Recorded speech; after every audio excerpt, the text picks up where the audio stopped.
Bismillahirrahmanirrahim. Assalamualaikum warahmatullahi wabarakatuh. My name is Muhammad Darul Syafiq bin Khairi. Today, my friends and I will present about zakat from Islamic bank perspectives. Our group members are Muhammad Firdaus bin Mursid, Muhammad Bilal bin Muhammad Ramakrishnan, Wijdan bin Muhammad Rosli, and me, Muhammad Khairul Syafiq bin Khairi. Introduction. Zakat is religious duty makes an important contribution to society and the state. Zakat adalah kewajipan agama memberikan sumbangan penting kepada masyarakat dan negara. Zakat memainkan peranan penting dalam dasar fiskal daerah. Peranan zakat telah diamalkan oleh Nabi Muhammad SAW dan para pewarisnya yang membuktikan zakat sebagai aset penting yang dikumpul melalui perbendaharaan dan digunakan bukan sahaja untuk membiayai roda pemerintahan, malah dapat menjamin keselamatan sosial. Pada masa ini, sedekah diagihkan kepada orang yang berhak menerimanya, iaitu mustahik, sehingga dapat membantu kestabilan ekonomi. The most important of entire management system of zakat is the reporting of zakat are recorded and accountable to the public through the application of the accounting system. Yang paling penting dari keseluruhan sistem pengurusan zakat ialah pelaporan zakat direkodkan dan dipertanggungjawabkan kepada orang ramai melalui aplikasi sistem perakaunan. Dengan kata lain, perakaunan zakat bertujuan untuk mengawal sedia pengiktirafan, pengukuran, pembentangan dan pendedahan zakat transaksi. Next. Accounting can be used as guidelines for implementation of the management of zakat and accompanying regulations. Perakaunan boleh digunakan sebagai garis panduan pelaksanaan pengurusan zakat dan peraturan-peraturan yang disertakan. Dalam hal ini, pelbagai sumber perakaunan zakat sebenarnya akan memberikan jawapan kepada persoalan sama ada perakaunan mampu bertindak menjalankan pengurusan zakat. Accounting for zakat will provide information or data of a general modified technically, practically recognized to able to calculate the zakat that in fact contains a special purpose, such as the purification of wealth. Perakaunan zakat akan memberikan maklumat atau data am yang diubah sesuai secara teknikal praktikal yang diiktiraf untuk dapat mengira zakat yang sebenarnya mengandungi tujuan khusus seperti penyucian harta. Dengan itu, kita menjadi lebih mudah dalam mengetahui kiraan fizikal, iaitu pengambilan saham daripada kewajipan zakat yang harus dikecualikan daripada sebahagian pemilikan hartanya. Pertimbangan Lembaga Piawaian Perakaunan Malaysia dalam mencapai perakaunan Ciri 1 untuk zakat perniagaan. Lembaga pengarah mengiktiraf bahawa terdapat keperluan untuk mengeluarkan pengumuman akaun mengenai zakat sebagai: pertama, terdapat kekurangan panduan mengenai pengiktirafan, pengukuran dan pembentangan serta pendedahan zakat oleh entiti yang membayar zakat yang lafaz perakaunan yang meningkatkan kebolehbandingan maklumat kewangan yang dilaporkan mengenai zakat. Kedua, pengeluaran lafaz perakaunan diadu-adukan oleh pihak berkuasa zakat di Malaysia. Dan ketiga, insentif cukai yang diluluskan baru-baru ini untuk zakat perniagaan mungkin menyebabkan lebih banyak entiti membayar zakat. Oleh itu, pengumuman perakaunan mengenai perniagaan zakat adalah tepat pada masanya. Assalamualaikum warahmatullahi wabarakatuh. Saya Muhammad Firdaus. Saya akan meneruskan dengan subtopik yaitu syarat-syarat perniagaan yang dikenakan zakat dan juga persamaan dan perbezaan di antara zakat dan cukai atau teks konvensional. Pertama sekali untuk pengenalan, zakat perniagaan adalah di antara sumber zakat harta. Perniagaan sangat digalakkan oleh Islam. Allah Subhanahu wa taala telah mengenalkan aktiviti-aktiviti berkenaan dengan jual beli, tetapi dengan tegas Allah juga melarang dan mengharamkan riba. Begitu juga dengan hadis-hadis Nabi SAW yang menggalakkan keterlibatan umat dalam aktiviti perniagaan. Zakat barang perniagaan merupakan zakat yang wajib dikeluarkan. Zakat barang perniagaan merupakan zakat yang wajib dikeluarkan dari hasil harta perniagaan sama ada berasaskan perbuatan, pertambangan, perikanan, perkapalan, pertanian, perkhidmatan atau sebagainya dengan tujuan diperniagakan sama ada dalam bentuk perniagaan persendirian, perniagaan perkongsian sesama Islam atau dengan bukan Islam, perniagaan semua jenis syarikat, koperasi atau perniagaan saham dan sebagainya. Allah menjelaskan bahwa segala hasil usaha yang baik itu diwajibkan zakat. Secara ringkas terdapat 5 syarat wajib zakat perniagaan. Yang pertama yaitu Islam. Hanya diwajibkan ke atas orang-orang Islam yang merdeka saja. Ini berarti bahwa dalam perniagaan yang mempunyai pemilikan orang-orang Islam, bukan Islam, zakat dikenakan ke atas pemilikan orang Islam saja. So maksudnya bagian yang Islam saja itu yang akan dikenakan zakat. Yang kedua adalah pemilikan mutlak. Milik terhadap suatu harta itu mestilah sempurna ke atas orang-orang yang memilikinya. Sempurna milik berarti yaitu memiliki zat sesuatu benda bersama dengan manfaatnya. Ciri-cirinya seperti pemilikan yang bersifat mutlak, yang tidak terbatas kepada waktu dan diberi kuasa dan kebebasan menggunakan menanam, modal, menjual, menghibah, mewakaf, memajukan atau melabur dan mengurus harta yang dimiliki sesuka hati. Syarat yang ketiga adalah cukup haul yang bersamaan dengan 12 bulan Qamariyah, yaitu bulan Islam cukup setahun mengikut perkiraan bulan Islam Qamariyah, yaitu 354 hari atau cukup setahun. haul genap ke atas nilai harta yang dikira dari awal perniagaan sehingga genap tempo 1 tahun perniagaan. Dan yang syarat yang keempat adalah cukup nisab. Genap nisab adalah mengikut nilai semasa emas yang sebanyak 85 gram. Nisab yang dikira adalah kelebihan dari keperluan dasar asasi, yaitu nilai bersih antara utang dan kebutuhan dasar pemilik. Namun demikian, menurut pendapat Imam Syafi'i tidak ada syarat utang dalam menentukan apakah harta tersebut layak nisab ataupun tidak. Menurut pendapat Syafi'i, utang jenis keuangan tidak menghalang kewajiban zakat karena utang keuangan atas uang adalah sempurna milik. Dan yang kelima adalah niat menjalankan perniagaan. Bagi sesuatu aset, apabila ia diniatkan untuk perniagaan, maka zakat yang akan dikenakan bolehlah berdasarkan zakat perniagaan. Tujuan atau niat perniagaan mestilah dilakukan ketika tukaran atau dalam masa kontrak yang mana aset tersebut akan menjadi sebagian daripada aset yang dipunyai oleh perniagaan dengan tujuan diperniagakan untuk mendapatkan perolehan, kebalikan atau keuntungan lah. Oke. Selain itu terdapat juga syarat-syarat lain yang kita perlu paham dan ambil tahu bagi memberi kepahaman dalam syarat-syarat perniagaan yang dikenakan zakat ini. Yang pertama, zakat ya yang merupakan syarat itu yang merupakan harta itu adalah harta yang halal, harta yang produktif, di mana berkembang dan mendatangkan keuntungan, dan seterusnya merupakan sumber harta perniagaan melalui pembelian ataupun pertukaran. Seterusnya harta yang tidak untuk digunakan sendiri, maksudnya bersama lah, ada shareholder apa semua, dan seterusnya penilaian aset barang usaha, bayaran zakat dari barang yang sama atau dari nilai barang, dan zakat atas piutang usaha, seterusnya zakat bagi aset-aset lain, dan zakat untuk binatang ternakan, zakat atas tanaman dan hasil hortikultur, zakat atas modal dan perkembangan. Manakala persamaan dan perbezaan di antara zakat dan cukai konvensional, persamaan di antara zakat dan juga cukai yang kita dapati adalah yang mana dari segi sosioekonomi, zakat dan cukai konvensional mempunyai matlamat sosioekonomi yang mana kedua-duanya bertujuan untuk mengumpul dana yang boleh digunakan untuk tujuan awam, seperti tujuan infrastruktur, perkhidmatan kesehatan dan pendidikan. Dan dari segi government regulation, kedua-dua zakat dan cukai konvensional dikawal oleh kerajaan. Kerajaan berperanan dalam menetapkan peraturan, kadar dan penggunaan dana yang diperoleh daripada zakat atau cukai. Dan dari sudut fund management pula, kedua-duanya memerlukan pengurusan yang cekap daripada pihak berkuasa untuk memastikan dana yang dikumpul digunakan mengikut objektif yang ditetapkan dan disalurkan kepada jalan yang betul lah. Namun begitu terdapat perbezaan di antara keduanya, yaitu zakat dan cukai. Yang kita boleh lihat antaranya dari segi compulsory payment, yang mana cukai konvensional dikenakan oleh pihak yang berkuasa tertentu seperti kerajaan, manakala zakat pula sudah dinyatakan dalam Al-Quran yang ditentukan yang dikenakan dalam agama Islam bagi kewajiban untuk menunaikannya. Terdapat syarat dan peraturan tertentu yang telah ditetapkan dalam mengenakan cukai konvensional dan juga zakat.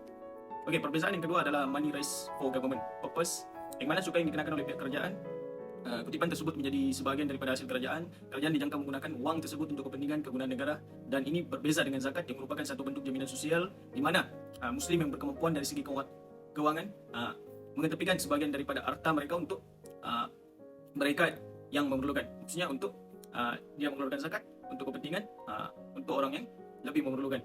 Maksudnya dana itu akan disalurkan kepada orang kurang kemampuan yang layak untuk terima zakat lah. Perbedaan seterusnya ya, it does not constitute payment for service rendered by the government.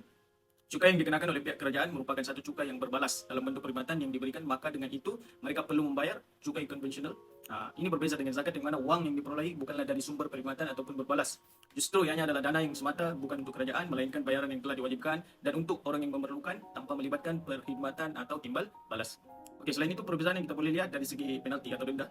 Cukai konvensional yang dikenakan bukanlah satu denda, melainkan cukai yang harus dibayar oleh orang atau organisasi tertentu yang menepati syarat untuk membayar cukai lah. Namun zakat pula juga merupakan bukan denda, melainkan satu ibadah yang telah ditetapkan dari awal lagi, dan umat Islam mesti sedar bahwa segala yang mereka miliki di dunia ini adalah milik Allah dan mereka bertindak hanya sebagai pemegang amanah. Dari segi kadar cukai pula berbeza dengan kadar zakat yang telah ditentukan di dalam Al-Quran. Setiap kadar zakat yang dikenakan dari berbagai jenis zakat yang kadarnya merupakan 2.5% untuk barangan ataupun perniagaan yang dikira jumlahnya dari untung bersih, dan 10% untuk hasil pertanian apabila diairi sungai, dan pihak kerajaan juga tiada hak untuk mengubah kadar zakat ini. Maksudnya kadar ini telah ditetapkan dalam Al-Quran dan diberikan nisbah-nisbah untuk zakat ini dan bukan ditentukan oleh pihak government atau kerajaan. Dan yang terakhir dari segi kadar yang boleh dicabar ataupun tidak, yang mana cukai konvensional yang dikenakan kepada seorang, yang mana dia boleh mencabar kadar cukai tersebut mengikut prosedur yang ditentukan ataupun membuat pengecualian langsung.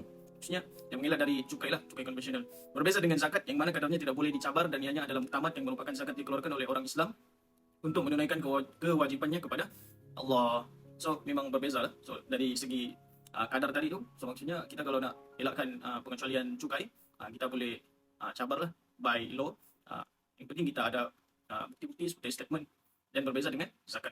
Zakat telah ditentukan dan kewajipannya telah dinyatakan untuk orang yang menepati syarat lah. Okay, so dari sini kita boleh nampak banyak perbezaan antara cukai konvensional dan juga zakat. Oleh itu kita tak boleh menganggap zakat ini adalah sama seperti cukai. Tak boleh. Kerana ianya memang berbeza dan ketentuannya juga sangat berbeza dengan cukai konvensional. So itu saja daripada saya. Terima kasih. Assalamualaikum warahmatullahi wabarakatuh. I want to talk about the resignation. Zakat for current period shall be recognized when an entity has a current zakat obligation as a result of the zakat assessment.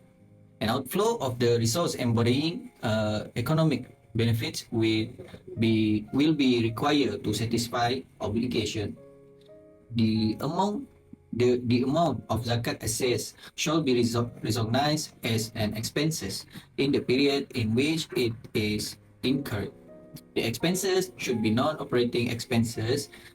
Example, expenses that is not related to the operation of the business entity and should be involved in the income statement for the period in which it is incurred.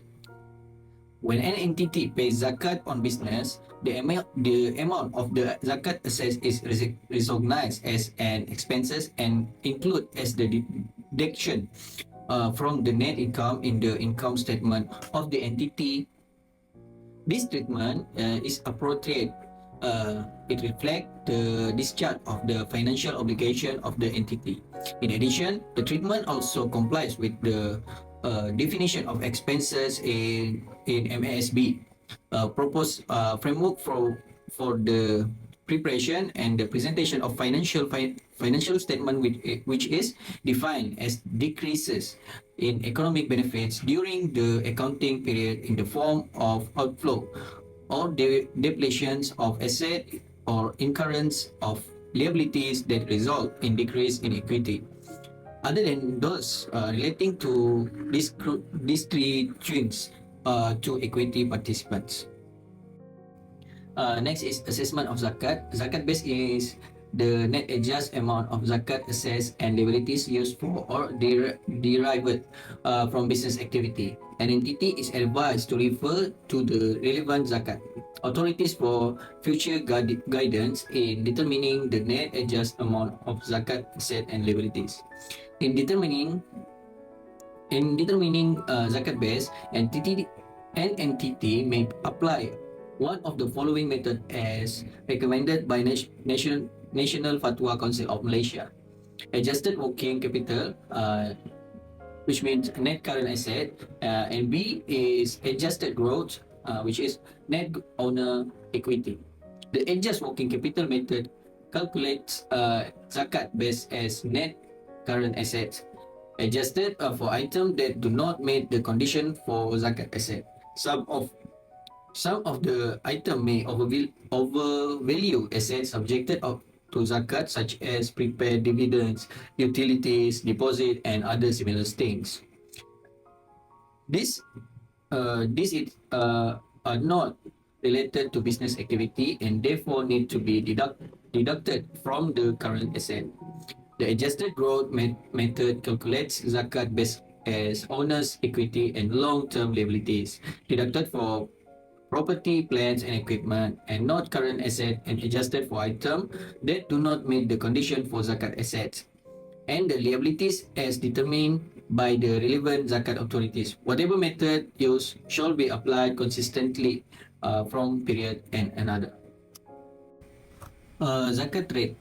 The survey's responses indicate that zakat authorities use zakat rate 2.5% in determining zakat on business. The same rate was prescribed in resolution by determining by the National Fatwa Council, Majlis Fatwa Kebangsaan Malaysia, that 9 December 1992. The board recognized that the state has jurisdiction on matter pertaining to Sharia and decided that is regarding the zakat rate on business shall be referred to the determined by the relevant zakat authorities.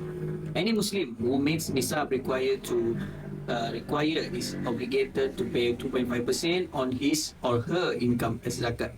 This income would include all types of wage, salaries, payment, or product obtained from work such as bonus, commission, royalty, and freelance payment, as well as rental income. Determination of a zakat base. For both method, adjusted working capital method and adjusted growth method. This technically release mentioned two methods of determining zakat base recommended by Malaysian Islamic Development Department JAKIM in Panduan Zakat in Malaysia 2001. A is adjusted working capital method and B is adjusted growth method. Both methods would result in the same amount of zakat base. Also, the both propagate propagate this two method. An entity is advised to refer to its event zakat authorities on the method of determining zakat base applicable in its jurisdiction.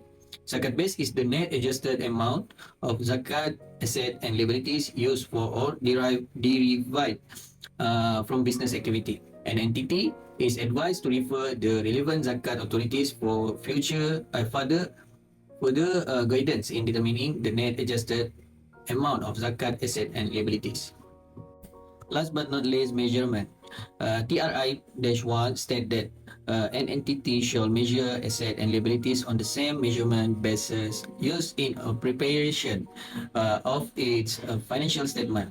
In others words, preparers may use the amount as reported in the balance sheet since asset and liabilities used in calculation of zakat must to be measured in accordance with MASB approved accounting standard. The board decided to adopt this view on the basis that it would ease zakat pays in performing the obligation, facilitate zakat collectors and distributors, as well as preserve the zakat beneficiaries. On the date zakat is assessed, an entity shall measure zakat, asset and liabilities on the same measurement basis used in preparation of its financial statements. In Malaysia, Islamic bank typically fulfill their zakat obligations based on recommendation from their Sharia committee. The calculated zakat amount is determined by relevant department and is publicly disclosed in the financial statement. Consequently, the financial statement serves as a means to make the zakat activities visible. Regarding zakat computation, Islamic bank typically reveal their method in the financial statement. Corporations employ two main approach for zakat calculations: the quality perspective and the zakat asset perspective. Zakat on business entirety. When it's come to zakat on a business, like an Islamic bank, people have talked a lot about it.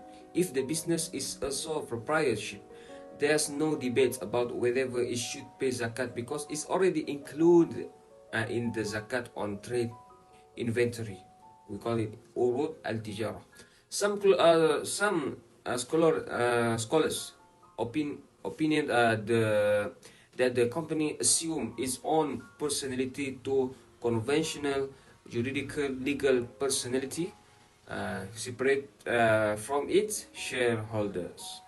Now we talk guidelines on zakat computation. Several accounting standards related to zakat have been Bank Negara Malaysia in BNM, financing reporting for Islamic banking institution. Number 2 is Accounting and Endowing Organization for Islamic Financial Institutions, financial reporting standard, okay, and the Sharia standard. And number 3 is Manual from Department of Wakaf, Zakat and Hajj, or Zakat Management for Banking. We call it Jawhar. And number 4 is Malaysian Accounting Standard Board technical release, accounting for zakat on business. Okay, for the conclusion, zakat accounting are substantially financial statements covering the activities of recording, processing, reporting, and accounting. It's the obligation of the lenders zakat on the property held for vulnerable groups in need of assistance, but also charity pleas an important role as part of business organizations policy. Perakaunan zakat sebahagian besarnya adalah penyata kewangan yang meliputi aktiviti merekod, pemprosesan, pelaporan dan perakaunan adalah kewajipan pemberi pinjaman zakat harta yang dipegang untuk kumpulan yang lemah yang memerlukan bantuan, tetapi juga kebajikan memainkan peranan penting sebagai sebahagian daripada dasar organisasi perniagaan, sehingga penyata kewangan zakat mesti disediakan mengikut peraturan perakaunan. Oleh itu, organisasi perniagaan perakaunan amal menjadi sebahagian daripada realiti organisasi. Ini bermakna orientasi perniagaan perlu mengubah berorientasikan pemegang saham yang berorientasikan keuntungan, iaitu orientasi tidak sesuai untuk syarikat berasaskan syariah, menjadi organisasi perniagaan yang berorientasikan zakat, berorientasikan pemuliharaan alam semula jadi dan berorientasikan pihak berkepentingan. There is consensus that separating business zakat reporting is practical and that general concept in computing business zakat can be applied and incorporated in accounting practices.